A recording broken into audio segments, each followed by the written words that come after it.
আজকে ছড়িয়েছি। আমরা বিশ্বাস করি হিন্দু, মুসলিম, বৌদ্ধ, খ্রিস্টান, পাহাড়িরা সকলেই আমরা মানুষ। বিভিন্ন লৈঙ্গিক পরিচয়ের ঊর্ধ্বে আমরা বিশ্বাস করি আমরা মানুষ। মানুষ আমাদের সবচেয়ে বড় পরিচয়, যেখানে কোনো বৈষম্যের কখনো ঠাঁই ছিল না, ঠাঁই থাকবে না। আমরা বিশ্বাস করি সকলের অধিকার ও অধিকারের সাম্যের প্রশ্নে সামাজিক সচেতনতা বাড়ুক। পরাধীনতার প্রচলিত শৃঙ্খলের নাগপাশ কাটিয়ে নারীরাও সমান তালে এগিয়ে যাক। প্রতিনিয়ত আমরা দেখতে পাচ্ছি নারী নিপীড়নের চর্চা, ধর্ষণ, নির্যাতন, যৌন হয়রানি। আমরা দেখতে পাই কিভাবে গণপিটুনি কিংবা মব জাস্টিস চলছে। একটি স্বাধীন দেশে আমরা বসবাস করছি, দেশ সংস্কার হয়েছে, তাই আমাদের সরকারের অন্তর্বর্তীকালীন সরকারের কাছে আমরা দাবি রাখতে চাই সরকার যাতে খুব দ্রুত মব জাস্টিস, দ্রুত তারপর ধর্মীয় দাঙ্গা, নারী হেনস্থা সহ যাবতীয় অপরাধ সমূহকে সর্বোচ্চ গুরুত্ব দিয়ে এই অপসংস্কৃতি থেকে বন্ধ করতে প্রয়োজনীয় এবং কার্যকরী পদক্ষেপ যাতে গ্রহণ করে। এতটুকু আমাদের চাওয়া। আমরা যতক্ষণ না নীতি নৈতিকতা কোনটা আচার কোনটা অনাচার এটা না বুঝতে শিখবো নিজে, ততক্ষণ পর্যন্ত আরেকজনকে বিচার করার নিজেকে মানদণ্ড হিসেবে দেখা এটা একটা অন্যায়।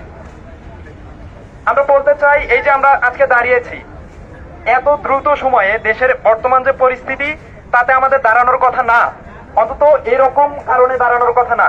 আমরা 5 তারিখের পর দেখছি যে অন্তর্বর্তীকালীন সরকার গঠিত হওয়ার আগ পর্যন্ত যে ধরনের অস্থিতিশীলতার পরিস্থিতিগুলো গেছে সেগুলোতে দোহাই দেওয়া হয়েছিল যে এখনো দেশে সরকার গঠিত হয়নি, কু হওয়ার সম্ভাবনা আছে, আরো অনেক কিছু হওয়ার কথা ছিল, কিন্তু সেগুলো হয়নি। আমরা দেখলাম যে আমাদের অভ্যুত্থানের মধ্য দিয়ে কিংবা আমরা যে রক্তক্ষয়ী একটা আন্দোলন করলাম, সেই আন্দোলন শেষে আমরা এখানে একটা অন্তর্বর্তীকালীন সরকার গঠিত করলাম। সেখানে দেখলাম শুধুমাত্র দেশের বুদ্ধিজীবী মহল ছাড়াও আমাদের সেখানে শিক্ষার্থী প্রতিনিধিরা আছে, তারা উপদেষ্টা মন্ডলীর খুবই গুরুত্বপূর্ণ পদ নিয়ে সেখানে বসে আছেন, কাজ করছেন বলে আমরা শুনতে পাচ্ছি। কিন্তু আমি শুধু এই যে অভ্যুত্থান ঘটনাটা সেখান থেকে একটু করে বলবো, আজকে যেভাবে নারীদেরকে বলা হচ্ছে তার পোশাক ধরে টানাটানি করা হচ্ছে, এই অভ্যুত্থানে নারীর ভূমিকা কি পরিমাণ গুরুত্বপূর্ণ ছিল। এত তাড়াতাড়ি এই যে স্থানীয় দাঙ্গাকারীরা, স্থানীয় উস্কানিমূলক যে ন্যায় বিচারকরা আজকে দাঁড়িয়েছে মব জাস্টিসের নামে, তারা বলছে যে আমরাই এর সবচাইতে বড় বিচারক। কিন্তু এই যে জাহাঙ্গীরনগর বিশ্ববিদ্যালয়ে রাতের বেলা যে হামলা হয়েছিল যে হলে, তখন যে নারীরা আমাদের ছেলেদেরকে রক্ষা করেছিল, রক্ষা করতে গিয়ে ঢাকা বিশ্ববিদ্যালয়ের রাস্তায় আমরা দেখেছি নারীরা কিভাবে হেনস্থার শিকার হয়েছে। সেটা কি ছিল? তখন আমরা সকলে মিলে গলা মিলিয়ে বলেছি যে আওয়ামী ফ্যাসিস্টের শাসনামলে ছাত্রলীগ কিংবা যুবলীগের কারণে নারীরা রাস্তায় পথে ঘাটে রক্তাক্ত হচ্ছে, তারা মানে হেনস্থার শিকার হচ্ছে। কিন্তু এখন তো আওয়ামী ফ্যাসিস্ট বাঁচিয়ে নেই, তারা ক্ষমতায় নেই, তারা এখানে জিয়ে নেই। আমরা জিয়ে রেখেছি কাকে? আমরা এখানে অন্তর্বর্তীকালীন সরকার নামে একটি সরকারকে বসিয়েছি, যাদেরকে বলা হচ্ছে তারা জনগণের সরকার। কিন্তু জনগণের সরকার যদি তারা হয়, এই যে মব জাস্টিসের নামে 5 তারিখের পর থেকে মসজিদ মন্দির এমনকি এমন কোন সামাজিক স্থাপনা এখন পর্যন্ত বাদ যায়নি যেখানে হামলা হয়নি। তারপরেই আমরা দেখতে পেলাম কি এই সামাজিক প্রতিষ্ঠানগুলো থেকে শুরু করে এখন ব্যক্তি পর্যায়ে এসে গেছে। আমরা সামাজিক প্রতিষ্ঠানগুলো নিয়ে অনলাইনে কথা বলেছি, সেগুলো নিয়ে রাস্তায় দাঁড়িয়েছি, কিন্তু সেটা যে আস্তে আস্তে এখন ব্যক্তি পর্যায়ে এসে দাঁড়াচ্ছে, তার মানে ব্যক্তিকে দেখলেই আপনি আটকাচ্ছেন। যেদিন ঢাকা বিশ্ববিদ্যালয়ের শিক্ষার্থীরা হাত উঠিয়ে গলা ফাটিয়ে চিৎকার করেছিল, তার বুকে ওড়না ছিল না, সেদিন মনে নাই? সেদিন দেখেন নাই যে ওই মেয়েটার এই গত 15 বছর বলেন কিংবা এখন যে আধুনিক সংস্কৃতি বা আধুনিক সভ্যতা, সেখানে ওড়না ছাড়া একটা মেয়ে চলে এবং সে চলতে পারে। এটা তার ব্যক্তি স্বাধীনতা, এবং ব্যক্তি স্বাধীনতাকে প্রতিষ্ঠা করার জন্যই এই যে আওয়ামী ফ্যাসিস্টের রেজিম সময় গেছে সেটাকে আমরা হটিয়েছি, সেটাকে আমরা প্রতিহত করেছি। তাহলে আজকে কেন এসে আপনার মনে হচ্ছে যে এই আধুনিক পোশাক এটা সমাজের সাথে যায় না? এই 15 বছর আপনার এই কথাটা বলার মাথা কোথায় ছিল? এই কথাগুলোই তো হচ্ছে, এই কথাগুলোই তো হওয়ার কথা। আমরা জনগণের কাছে এই দাবিগুলো জানাচ্ছি। জনগণের কাছে কেন জানাচ্ছি? কারণ আপনি আজকে যেভাবে বিচারক হয়ে উঠছেন, আপনার বিচারক হয়ে ওঠার কথা না। আপনার যদি চোখে কোনো কিছু অনৈতিক এবং অন্যায় বলে মনে হয়, হয় আপনি চোখ বন্ধ করে থাকবেন, নতুবা সংগঠিত ভাবে সেটা প্রতিবাদ করবেন। সেটার প্রতিবাদের অর্থ এই নয় যে আমার মায়ের শরীর ধরে আপনি টানাটানি করবেন। আমরা দেখেছি 7 তারিখ থেকে 15 তারিখ পর্যন্ত রাস্তায় এক ব্যক্তিকে লাঠি নিয়ে এসে প্রতিনিয়ত দাঁড়িয়ে থাকা মহিলাদের পেটাচ্ছে। সে বলেছে যে এরা মাগি, সে চিৎকার করে করে বলেছে এরা মাগি এবং তাদেরকে পিটিয়েছে। ওই বাপের বেটা তখন কোথায় ছিল? এই সমাজে মাগি কে প্রতিষ্ঠা করেছে? মাগি নিজে মাগি হয়েছে। যে পুরুষ এখানে নারীকে মাগি বানিয়েছে, তাকে পেটানোর যদি দম থাকে, আমি ওই বাপের বেটাকে বলবো তাকে কে পেটাক। সে সেখানে পারবে না। বলতেছে যে মাজারে গাঁজা খায়, মাজারে গাঁজা খায় বলে মাজার ভাঙতে হবে। ঢাকা হোটেল, এই যে এখানে যে ক্লাব, ঢাকায় ধানমন্ডি ক্লাব, ঢাকা ক্লাব, সেগুলোতে কি সুরাপান করে? সেখানে কি জমজম কূপের পানি খাওয়া হয়? কত বড় বাপের বেটা সেখানে গিয়ে হামলা করো, কারণ তার দম আপনার নাই। আপনি কোথায় হামলা করতে পারবেন? যেখানে আশ্রয় নাই, নিরাশ্রিত মানুষ যেখানে আশ্রয় নেয়, আপনি সেখানে গিয়ে হামলা করে নিজের প্রতিপত্তি এবং ক্ষমতা দেখানোর চেষ্টা করছেন। কিন্তু এটা কি ঠিক? আপনার কি মনে হচ্ছে সেটা ঠিক? যদি লড়াই করতে চান, নিজেকে যদি লড়াইয়ের দানব মনে করেন, তাহলে আপনি আরেকজন দানবের সাথে লড়াই করেন। কোন নিরস্ত্র মানুষ কিংবা যার পেশি শক্তি নেই, তার সাথে লড়াই করার আগে নিজেকে ভাবুন যে আপনার সামর্থ্য কতখানি, আপনি কার সাথে লড়াই করতে যাচ্ছেন। আমরা এই যে গণমানুষকে তার যে গ্রহণযোগ্যতা সেটা নিয়ে প্রশ্ন তুলছি। একই সাথে আজকে যে আমরা শিক্ষার্থীরা দাঁড়িয়েছি এখানে, এই 16 শহরের জনসমাজ বা জনগণ এখানে দাঁড়িয়েছেন, আপনাদেরকে বললাম আমরা একই সাথে এই সরকারের সমালোচনা করতে চাই। আমরা বলেছিলাম যে আমাদের আন্দোলনে এখানকার যে হচ্ছে সেনাবাহিনী, তারা যে পরিমাণ ভূমিকা রেখেছে, তার চাইতে বৈপরীত্যপূর্ণ ভূমিকা রেখেছে পুলিশ। সেই পুলিশ সরাসরি ছাত্রদের বুকে গুলি চালিয়েছে, তার দৃশ্যমান ঘটনা আমরা দেখেছি। তারই প্রেক্ষিতে 5 তারিখের পরে পুলিশের উপর কিছু বিক্ষিপ্ত বিচ্ছিন্ন আক্রমণ আসে, বিশেষত ঢাকা শহরের যে থানাগুলো, সেখানে আমরা হামলা করতে দেখি। সেটাকে পুলিশ বলছে যে সেইটাকে কেন্দ্র করে পুলিশ এখন পর্যন্ত পুরোপুরি দায়িত্বে আসতে পারছে না। একই সাথে তারা যে হাজার হাজার ছাত্রছাত্রীকে খুন করেছে, তাদের যে জীবন নিয়েছে, এখনো হাসপাতালে যদি আপনারা খোঁজ নিয়ে দেখেন, সেখানে কি পরিমাণ অন্ধ শিক্ষার্থী তারা চোখে দৃষ্টি হারিয়ে চোখে কালো চশমা পরে বসে আছে। এগুলো গেছে তারা একটা ফ্যাসিস্ট শাসন আমলের আওতায় ছিল। তারা বলেছে যে আমরা তাদের যে মানে এই যে আওয়ামী শাসন, তারা যে তাদেরকে নির্দেশ দিয়েছে, তাদের নির্দেশেই পুলিশ গুলি চালাতে বাধ্য হয়েছে বা গুলি চালিয়েছে। আমরা সে পর্যন্ত বলেছি যে আপনারা যা করেছেন সেটা যেহেতু অন্যায়, সেটা যাই বলুক, আপনার হাতের বন্দুকটা নিশ্চয়ই আওয়ামী লীগের কেউ ধরেছিল না। আপনি একজন পুলিশ, আপনি যখন চাকরি নেন তখন আপনি এটা স্বাক্ষর করে চাকরি নেন কিংবা এটা শপথ করে চাকরি নেন যে আপনি জনগণের টাকায় এখানে থাকেন, জনগণ আপনাকে প্রতিদিন তার ট্যাক্সের টাকায় বেতন দেয়। অতএব আপনি যে কোনো ধরনের জনগণের নিরাপত্তায় বা জনগণের স্বার্থে কাজ করবেন। তাহলে আপনি যেহেতু খুব জেনে বুঝেই আওয়ামী শাসনের কিংবা যে কোনো শাসন আমলে আপনারা যেহেতু শাসকের রক্ষায় কাজ করেন, তারই একটা প্রতিবাদ স্বরূপ জনগণ কিংবা বিক্ষুব্ধ জনতা আপনাদের থানায় হামলা করেছে কিংবা আপনাদেরকে বিভিন্ন ভাবে হামলার শিকার হতে হয়েছে। আমরা বলবো, এর আগে বলেছি, আমরা আবারও বলছি, আপনারা প্রকাশ্যে এই যে নিরাপত্তারক্ষী পুলিশ বাহিনী, তারা প্রকাশ্যে জনগণের কাছে ক্ষমা চেয়ে তাদের মধ্যে যারা অপরাধকারী, যারা সন্ত্রাসী, যারা খুনি, তাদের বিচারের আওতায় এনে সেই পুলিশ প্রশাসনকে অতি দ্রুত, আমরা এই অন্তর্বর্তীকালীন সরকারকে বলতে চাই যে অতি দ্রুত এই যে নিরাপত্তা বাহিনী তাদেরকে পুনর্বহাল করার জন্য, এবং এই যে মব জাস্টিসের নামে ব্যক্তি যেভাবে শাসক হয়ে উঠছে, যেভাবে বিচারক হয়ে উঠছে এবং বিচারকের নামে যেভাবে শোষক হয়ে উঠছে, সেটাকে রক্ষা করা এবং সেটাকে প্রতিহত করা এই অন্তর্বর্তীকালীন সরকারের দায়িত্ব। আমরা আমাদের এই সমাবেশ থেকে আমি বলতে চাই আমাদের সকলের পক্ষ থেকে যে অন্তর্বর্তীকালীন সরকার দ্রুত যেন এই মব জাস্টিসের বিরুদ্ধে সিদ্ধান্ত নেয়। আজকে গতকাল আমরা যেটা দেখলাম, এই যে কক্সবাজারের যে ভাই যে মব জাস্টিসের নামে যে নারীর হেনস্থা করেছে, তাকে হচ্ছে ডিবি হেফাজতে নেওয়া হয়েছে। এইটা ব্যাপক পরিমাণ সে প্রকাশ্যে করেছে এবং সেটা যখন জনসম্মুখে আসে, মিডিয়াতে আসে, তখন তাকে দেখা হলো ডিবি হেফাজতে নেওয়া হয়েছে। কিন্তু এটাই তো শেষ না। গত এই যে 5 তারিখের পর থেকে অনেকগুলো ঘটনা ঘটেছে এরকম, মাজারগুলোতে কেন মানে হামলা হচ্ছে, সেইটার বিবৃতি দিতে গিয়ে ডক্টর মোহাম্মদ ইউনূস সে এখন ধর্মীয় প্রধান হয়ে উঠছেন। উনি বলছেন যে আপনারা এই যে মাজার পূজা না করে নিজেদেরকে ধর্মের পথে নিয়ে আসুন। বলতেছে যে পীর বাবা না ধরে নিজের বাবাকে ইয়ে করেন, মানে নিজের বাবাকে দেখাশোনা করেন। আমি বলতে চাই যে এই দেশে কতজনের বাবা আছে, ইউনূস সাহেব কি সেটা জানেন? যার বাবা নাই সে বাবা হিসেবে কাকে গ্রহণ করবে, তার কি কোনো উত্তর ইউনূস সাহেবের কাছে আছে? আমি কাকে বাবা হিসেবে মানবো কিংবা কাকে মানবো না, সেটা নিতান্ত আমার সিদ্ধান্ত। আপনাকে এই মসনদে বসানো হয়েছে শুধুমাত্র আমরা যে একটা বিচারহীনতার সংস্কৃতির মধ্যে ছিলাম, যেটাকে আমরা আমাদের রক্ত দিয়ে হটিয়েছি, যে ফ্যাসিজম সরিয়েছি, সেখানে যে আইনের শাসন ছিল না, সেখানে যে কি বলে যে আমাদের গণতন্ত্রের স্বাধীনতা ছিল না, সেগুলোকে ফেরানোর জন্য এই অন্তর্বর্তীকালীন সরকার গঠন করা হয়েছে। এখানে গত 3 টার্মে জনগণ যে ভোট দিতে পারে নাই, সেই ভোটের স্বাধীনতা নিশ্চিত করার জন্য, সেই ভোটের সুষ্ঠু পরিবেশ নিশ্চিত করার জন্য ইউনূস সরকারকে এখানে বসানো হয়েছে। এখানে কোনো ধর্মীয় বার্তা দেওয়ার জন্য কিংবা দিক নির্দেশনা দেওয়ার জন্য ইউনূস সরকারকে আনা হয় নাই।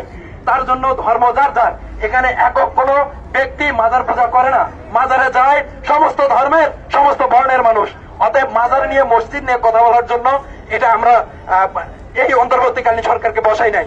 আমরা বলবো যে আপনি এখানে আইনের শাসন নিশ্চিত করেন, এখানে যে বিচারহীনতার সংস্কৃতি ছিল সেটাকে দূর করে এখানে বিচারের আওতায় নিয়ে আসেন। যারা অন্যায় করতেছে, অপকর্ম করতেছে, সেটা গায়ের জোরে হোক কিংবা এলাকা ভিত্তিক বেশির জোরে হোক, সেটাকে নিয়ন্ত্রণ করার চেষ্টা করেন। আজকে কক্সবাজারের স্থানীয় মানুষজন তারা হচ্ছে যে মব জাস্টিস শুরু করেছে, এটা যদি চলতেই থাকে তাহলে যেটা দেখা যাবে যে যে এলাকায় পর্যটন কিংবা এই পর্যটন শিল্প আছে, সেখানকার মানুষজন দেখা দেখি যদি একই পরিমাণ শাসক এবং শোষক হয়ে ওঠে, তাহলে এই পরিস্থিতি চলতে থাকলে দেশে একটা গৃহযুদ্ধ কিংবা খুবই অস্থিতিশীল পরিস্থিতি তৈরি হবে। আমরা আশা করি এই ধরনের পরিস্থিতি আর আগাবে না। আমরা আশা করছি কার কাছে? আমরা আশা করছি আমরা যাদেরকে এখানে বিচার করার জন্য, সুষ্ঠু তদন্তের জন্য বসিয়েছি, আমরা তাদের কাছেই আশা করছি তারা যেন দ্রুত এই যে অস্থিতিশীল পরিবেশ, এই যে পরিস্থিতি, সেটাকে নিয়ন্ত্রণে আনার চেষ্টা করেন এবং তার জন্য এখানকার যে নিরাপত্তা বাহিনী তাদেরকে দ্রুত তাদের কাজে ফেরান, সেই আহ্বান জানিয়ে এই যে মব জাস্টিসের নামে যে অন্যায় অপকর্ম হচ্ছে তার বিরুদ্ধে আমরা তীব্র নিন্দা জানিয়ে আজকে আমি আমার বক্তব্য এখানে শেষ করছি। আমাদের সমাবেশে আরো অনেকে আছেন, ওনারা তাদের অভিমত ব্যক্ত করবেন।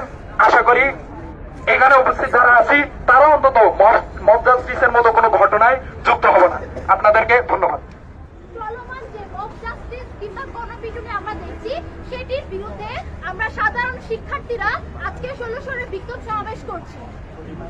আর আমরা এখানে মূলত আজকে মব জাস্টিস কিংবা ধর্মীয় দাঙ্গা এগুলো কেন একটি স্বাধীন রাষ্ট্রের কাম্য নয়, সেগুলো আপনাদের বোঝানোর চেষ্টা করছি।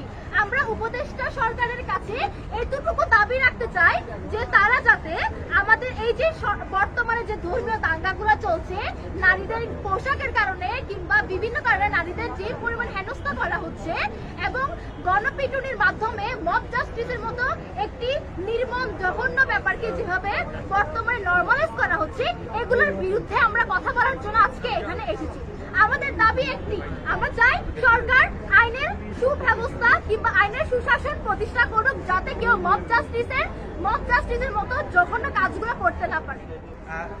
ওনারা বসেছেন যে এখানে যে অন্যায় অনাচারগুলো ছিল, যে অসঙ্গতিগুলো ছিল, সেগুলো সমাধান করার কথা ছিল, কিন্তু আমরা দেখলাম যে এই যে আজকে 40 দিন ইন্টারিম গভর্নমেন্ট শপথ নেওয়ার পর সেই সরকার দায়িত্বরত অবস্থায় আছেন 40 দিন, কিন্তু 40 দিনেও এখানে যে আইনের শাসন কিংবা আইনের যে নিরাপত্তা এখনো নিশ্চিত হইল না, বা বারবার যে কারণ দেখানো হচ্ছে যে পুলিশ ফেরে নাই, যার ফলে আমাদের নিরাপত্তা নিশ্চিত হচ্ছে না।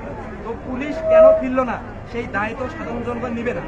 পুলিশ কেন ফেরে নাই সেইটাকে তদন্ত করে যারা পুলিশের কর্মচারীর মধ্যে যারা আজকে আমরা এখানে সবাই মিলে দাঁড়িয়েছি কিংবা খুনের মতো অভিযোগগুলো দায় হয়েছে, তাদেরকে বিচারের আওতায় এনে পুলিশকে জনগণের কাছে প্রকাশ্যে ক্ষমা চেয়ে দ্রুত তাদের যে জনগণের সেবা করার যে দায়িত্ব, সেই দায়িত্বে ফিরুক।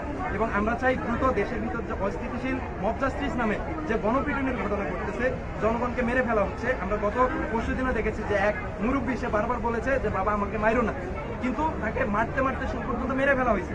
ওই ভিডিও দেখার পর আমরা যারা দেশে এই যে নতুন পরিস্থিতি নিয়ে আসলাম, আমরা শান্তিতে থাকবো এবং আমরা নিরাপদ থাকবো, কিন্তু আমরা তো নিরাপদ না। আমরা বারবার সরকারের কাছে এবং আজকে এখান থেকে সরকারের কাছে আমাদের একটাই চাওয়া, একটাই দাবি, যে এখানে আইনের শাসন এবং সুশাসন নিশ্চিত হোক। আমরা সেটাই চাই, এটাই আমাদের কাজ। আজকে আমরা এখানে সবাই দাঁড়াইছি যে মব জাস্টিস গুলো আমরা প্রতিনিয়ত বিভিন্ন জায়গায় বিভিন্ন স্থানে আলাদা আলাদা করে দেখতেছি, এর বিরুদ্ধে কথা বলতে, একে নিয়ে কথা বলতে। যেন এই মব জাস্টিস গুলো আলটিমেটলি না হয়, এই পার্টিকুলার জিনিসগুলো নিয়ে কথা বলবো। দেখেন, আপনার দেশে যদি একটা আইনের ব্যবস্থা না থাকতো, আপনার দেশে যদি হইতেছে আপনার যে ল এনফোর্সমেন্ট সিস্টেম গুলো আছে, ওই ল এনফোর্সমেন্ট সিস্টেম গুলো যদি এক্সিস্ট না করতো, ঠিক ইন দ্যাট মোমেন্ট আপনি যদি মব জাস্টিস করতেন, ওই জিনিসটা মোরওভার জাস্টিফাইড হইতো। কিন্তু দেখেন, আজকে আপনার দেশে যখন হইতেছে আইনের ব্যবস্থা এক্সিস্ট করে, আপনার দেশে যখন সংবিধান এক্সিস্ট করে, আপনার দেশে যখন হইতেছে আপনার ল এনফোর্সমেন্ট যে পার্টিকুলার জিনিসগুলো আছে, প্রত্যেকটা জিনিস যখন এক্সিস্ট করে, ঠিক সেই মোমেন্টে দাঁড়ায় আপনি যখন মব জাস্টিস করেন, ওই মব জাস্টিসে আপনি নিজেই একটা ফেসিস্টের ভূমিকায় অবতরণ করেন, আপনি নিজেই আপনাকে হইতেছে ফেসিস্ট হিসাবে হচ্ছে ওই জায়গায় হইতেছে স্থাপন করেন। দেখেন, আপনার দেশে যদি একটা আপনার অন্যায় হইতেছে, ওই পার্টিকুলার অন্যায় নিয়ে যদি কোনো ধরনের আইন ব্যবস্থা না থাকে, ওই পার্টিকুলার অন্যায় ব্যবস্থা নিয়ে যদি কোনো ধরনের কথাবার্তা না থাকে, কোনো ধরনের জিনিসপত্র না থাকে, তখন আপনি ওই পার্টিকুলার জিনিস নিয়ে আন্দোলন করেন। আপনি বলেন যে আইনের এই ধারাটা আজকে যে এখানে অন্যায় হইতেছে, এই অন্যায়ের বিরুদ্ধে কেন হইতেছে কোনো ধরনের আইন নাই, আপনি ওই পার্টিকুলার জিনিস নিয়ে আন্দোলনে নামেন, ওই পার্টিকুলার জিনিস নিয়ে হইতেছে আপনি কথাবার্তা বলেন। আপনি কখনোই চাইলে ওই জায়গায় যেয়ে এই আইনটা নাই কেন, বা এই আইনটা হইতেছে আপনি নিজের হাতে তুলে নিবেন, এই জিনিসটা কখনোই সারা জীবনে হইতেছে জাস্টিফাইড না। আপনি দেখেন, আজকের দিনে আপনি যখন একটা জায়গায় যে হইতেছে মব জাস্টিস গুলো করতেছেন, আপনি একটা জায়গায় যে হইতেছে যখন মোরাল পুলিশিং করতেছেন, আপনার ফার্স্ট অফ অল ওই মোরাল পুলিশিং করার যে ক্রেডিবিলিটি আছে, ওই ক্রেডিবিলিটি আছে কিনা এই জিনিসটাকে নিজেকে কোয়েশ্চেন করেন। আপনি কোয়েশ্চেন করেন যে আপনি যে মব জাস্টিস গুলো করতেছেন, ওই মব জাস্টিস করার মাধ্যমে আপনি কি নতুন অন্যায় করতেছেন কিনা। আপনি নিজেকে কোয়েশ্চেন করেন যে আপনার দেশে যে আইন ব্যবস্থা আছে, ওই আইন ব্যবস্থায় হইতেছে আপনার যে অন্যায়টা হইতেছে আপনি চোখে দেখতেছেন, যেটা নিয়ে আপনি মব জাস্টিস করতে চাইতেছেন, ওই পার্টিকুলার জিনিস নিয়ে আপনার এখানে শাসন ব্যবস্থা আছে কিনা। আমি মনে করি বাংলাদেশের এই শাসন ব্যবস্থাগুলো এক্সিস্ট করে, এবং এই শাসন ব্যবস্থা এক্সিস্ট করার মাধ্যমেও আপনি যখন নতুন করে যায় ওই জায়গায় হইতেছে নিজে হইতেছে ওই অন্যায়টাকে নিজের হাতে তুলে নেন, তখন আপনি নিজে একটা অন্যায়কারী, আপনি নিজেই হইতেছে ওই অন্যায়টা করতেছেন, আপনি নিজেই হইতেছে ওই জায়গায় শাস্তি দেওয়ার মাধ্যমে নিজেই হইতেছে একটা নতুন ধরনের অন্যায় করতেছেন। আপনি দেখেন, আজকে একটা ঘটনা ঘটছে, ওই ঘটনা হচ্ছে জামাল খানের ঘটনা। যদি আপনারা সবাই জানেন যে জামাল খান একটা পানি মারার ঘটনা ঘটছে, ওকে ফাইন, পানি মারছে, আপনি কি করবেন? আপনি যে হইতেছে ওই জায়গার মানুষগুলোকে যে কখনো কোয়েশ্চেন করতে পারেন না, আপনি কেন পানি মারছেন? যাতে আপনি এই জিনিসটা করতে পারেন যে ওই মানুষগুলোকে যে বোঝানো, বা হইতেছে ওখানে যে প্রশাসনিক ব্যবস্থা আছে, আপনার এলাকার যে ব্যবস্থা আছে, বা এলাকার যে সালিশ ব্যবস্থা আছে, ওই জায়গায় যে কোয়েশ্চেন তোলা যে আমার এখানে পানি মারছে কেন, তখন তারা যায় হইতেছে ওই বিচার ব্যবস্থাটা করতো। রেজার আপনি কি করলেন? আপনি করলেন হইতেছে ওই মানুষগুলোকে যায় ওই জায়গায় হইতেছে শাসানো শুরু করলেন, তখন হইতেছে দুইটা পার্টির সৃষ্টি হইলো। দুইটা পার্টির সৃষ্টি হওয়ার মাধ্যমে আলটিমেটলি আপনার এখানে বিশাল একটা কেওয়াস তৈরি হইলো। রেজার হইতেছে আপনি যদি মব জাস্টিসের নামে জিনিসগুলো নাই করে আপনি একটা প্রপার ওয়েতে যাইতেন, আপনি সালিশ ব্যবস্থা রাখতেন, আলটিমেটলি তখনই হচ্ছে আপনার এই পার্টিকুলার প্রবলেমটা খুব ইজিলি সলভ হইতো, এত বড় ঝামেলা ক্রিয়েট হইতো না। আজকে উপস্থিত এখানে যারা আছে তারা সবাই, এবং হচ্ছে যারা আমাদেরকে শুনতেছেন তাদের সবার কাছে হচ্ছে আমি আহ্বান জানাচ্ছি, আইন নিজের হাতে তুলে নেবেন না, এবং হইতেছে এই আইনের যে ব্যবস্থা আছে, শাসন ব্যবস্থা আছে, ওই শাসন ব্যবস্থাটাকে প্রপার ওয়েতে যেন ইউজ হয়, ওই জিনিসটা এনশিওর করেন। রেদার হইতেছে আপনি নিজেই হইতেছে বিচারকের ভূমিকায় হইতেছে অবতরণ করেন। ধন্যবাদ সবাইকে। আপনারা জানেন কিছুদিন আগে 5 আগস্টের আগে এই যে 16 এরিয়ায় এখন যারা আছেন তারা দেখবেন যে 16 শহরে সেই জুলাইয়ের 5 তারিখ থেকে এখানে চট্টগ্রাম বিশ্ববিদ্যালয় এবং শহরের যত প্রাইভেট বিশ্ববিদ্যালয় হোক, জাতীয় বিশ্ববিদ্যালয়, অনেক শিক্ষার্থী যে ফ্যাসিবাদ, যে স্বৈরাচার একদম আমাদের ঘাড়ে চেপে বসেছিল, তার বিরুদ্ধে কিন্তু দুর্বার আন্দোলন করেছে। এবং আমি জানি শুধু শিক্ষার্থী ভাই বোনেরা না, এখানে কিন্তু যারা আমাদের অভিভাবকরা দাঁড়িয়ে আছেন, যে শ্রমজীবী মানুষ আছেন, তারাও কিন্তু এই আন্দোলনে আমাদের সাথে সঙ্গ দিয়েছেন এবং অনেকে আহত হয়েছে। আমি কিন্তু যেদিন প্রথম ছাত্রলীগ এখানে হামলা করে আমি এখানে ছিলাম, অনেকে আহত হয় পাথরে, আমি দেখেছি। এখানে আমি দুজনকে ফার্মেসিতে নিয়ে গিয়েছিলাম, তাই সেই ফার্মেসিওয়ালা কিন্তু ট্রিটমেন্ট দিয়ে দিচ্ছে, টাকা নেয়নি, বলছে না আপনারা যেটা করছেন সেটা তো ভালো। তাহলে আপনারা দেখবেন যখন এই ফ্যাসিস্ট হাসিনা বলেছিলেন যে মুক্তিযুদ্ধের ছেলেমেয়েরা কোটা পাবে না, তো কি রাজাকারের বাচ্চারা পাবে, মানে শেখ হাসিনা বলেছেন যে মুক্তিযুদ্ধের ছেলেমেয়েরা ছাড়া আজকে বাংলাদেশের সবাই হচ্ছে রাজাকারের বাচ্চা। এবং এই কথা বলার পরে আমরা দেখেছি সেদিন রাতে আপনার ঢাকা বিশ্ববিদ্যালয়ে প্রত্যেক প্রত্যেকটা হল ভেঙে নারীরা বের হয়ে এসেছে। সেই 1টা-2টা বাজে জাহাঙ্গীরনগর বিশ্ববিদ্যালয়, চট্টগ্রাম বিশ্ববিদ্যালয় এবং ঢাকা বিশ্ববিদ্যালয়ে নারীরা কিন্তু হল ভেঙে এসেছে, নারীরা কিন্তু ভূমিকা রেখেছে। এবং আপনারা দেখবেন এই যে আন্দোলন, এই আন্দোলনে সবসময় ভাইদের সামনে ছিল নারীরা। এবং এখানে অনেকেই আছে আন্দোলনে ছিলেন এবং অনেকে আহত হয়েছেন। আমি নিজেও আন্দোলনে ছিলাম। আমরা কিন্তু চেয়েছিলাম যে আমাদের ভাইয়ের গায়ে যেন একটা গুলি কিংবা ছাত্রলীগের একটা লাঠি পেটা না পড়ে। এবং টাইগার পাসের যেদিন চট্টগ্রামে প্রথম পুলিশ বাধা দিয়েছে, ছাত্রদের মেরেছে, এখানে আমরা কিছু মাত্র মেয়েরা 10-12 জন সেই পুলিশকে ধাক্কা দিয়ে কিন্তু চলে এসেছি। যাপন করছে, এক রুমের মধ্যে একটা ফ্যামিলি থাকছে, তাদের সন্তানদের জীবনটা কিন্তু একরকম না, তাদের বেড়ে ওঠাটাও একরকম না। বলে এখানকার এই সন্তানদের মধ্য থেকে কেউ যদি ছিনতাইকারী হয়, তাহলে তাকে আপনি ছিনতাইয়ের অপরাধে পিটিয়ে মেরে ফেলতে পারেন না, এবং পিটিয়ে মেরে আসলে কোনো সমাধান নাই। এটা হচ্ছে সবচেয়ে বড় কথা। এই গণ অভ্যুত্থান পরবর্তী যে 5 আগস্ট পরবর্তী যে বাংলাদেশ আমরা দেখছি, এইখানে সরকার গঠন হতে কয়েকটা দিন সময় লেগেছে। পরবর্তীতে আমরা দেখলাম যে সরকার গঠন হওয়ার পরও নানা ধরনের এনার্কি, যেটাকে আমরা নৈরাজ্য বলতে পারি বা অস্থিতিশীলতা বলতে পারি, এখানে চলছে। এখানে বিভিন্ন সময়ে মানে এই কয়েকটা দিনে বা 40টা দিন এই অল্প সময়ের মধ্যে অনেককে পিটানো হয়েছে। কিন্তু এই পিটা আমরা গত 15 বছর হাসিনার আমলে আমরা বলছি যে গায়ে হাত দেবেন না, অসংখ্যবার বলছি যে গায়ে হাত দেবেন না। আজকে 5 আগস্টের পরে এই যে নতুন বাংলাদেশ, সেই বাংলাদেশে এসে যদি বলতে হয় গায়ে হাত দেবেন না, তাহলে তার থেকে লজ্জাজনক আর কিছু হতে পারে না। এটা শুধু লজ্জার বিষয়, এটা হতাশার বিষয়। হতাশার বিষয় এই কারণে যে গত 15 বছর ধরে যারা বিশ্ববিদ্যালয়ে পড়েছে, মাদ্রাসায় পড়েছে, যারা পড়তে পেরেছে, যারা পড়তে পারেনি, এবং এই যে এখানে একজন আন্টি বলছিল যে তারা গরিব মানুষ, কাজ করে ঘরে ফিরতে সময় লাগে, তারা প্রশ্ন করা হয়, তারা বলা হয় যে এত রাতে কই থেকে আসতেছ।